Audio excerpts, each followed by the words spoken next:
শুভেচ্ছা যারা শুনছেন সবাইকে সুন্দর একটি গল্প শোনাতে যাচ্ছি। শুরু থেকে শেষ পর্যন্ত শুনতে থাকুন। ভালো কিছু পেতে যাচ্ছেন। আর দেরি না। শিক্ষক শ্রেণীতে পাঠ দিচ্ছেন, বারেকবার শিক্ষার্থীদের মনোযোগ আকর্ষণ করছেন। কিছুতেই একজন শিক্ষার্থী মনোযোগী হয় না। বিষণ্ণতার ছাপ তার চোখে মুখে শিক্ষক বুঝতে পারেন। তাকে জিজ্ঞেস করলেন, এই তোমার কি হয়েছে? জবাবে বলে, স্যার মন খারাপ, কিছু কষ্ট নিয়ে বসে আছি। ভালো লাগছে না। স্যার বলেন, বিকালে আমার বাসায় এসো। আসবে?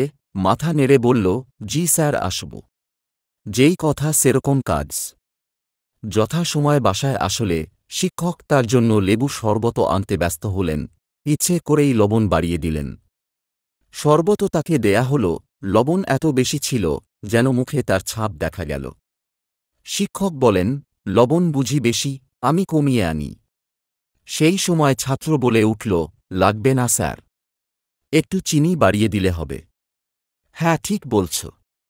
ঠিক আছে, জীবনে এমন কিছু আসে, অতিষ্ঠ করে ফেলে, এ সময় ভালো কিছু দিয়ে পরিবর্তন করা যায়।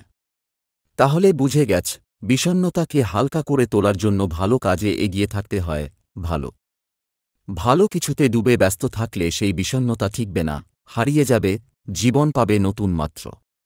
শিক্ষার্থী জেনে গেল, গল্পের মাধ্যমে জীবন থেমে থাকার নয়, বিপত্তি অতিক্রম করতেও পারে। ভালো কাজের মাধ্যমে নিজেকে পরিবর্তন করতে এ গল্পের শিক্ষা। ভালো কাজে মনোযোগ দাও, সব ঠিক হয়ে যাবে। সহজ কথা সহজ করে উপস্থাপন করতে জেনে গেছে যে, ইতিবাচক চেতনায় উর্বর যেন সে। আর দেরি না করে সাথে থাকতে সাবস্ক্রাইব করুন। লাইক কমেন্টের মতো প্রেরণা দিয়ে নতুন কিছু প্রত্যাশা করতে পারেন। রেহান মোটিভেশন আপনার জন্য। আপনার জন্য শুভ সময় কাটাতে রেহান মোটিভেশন।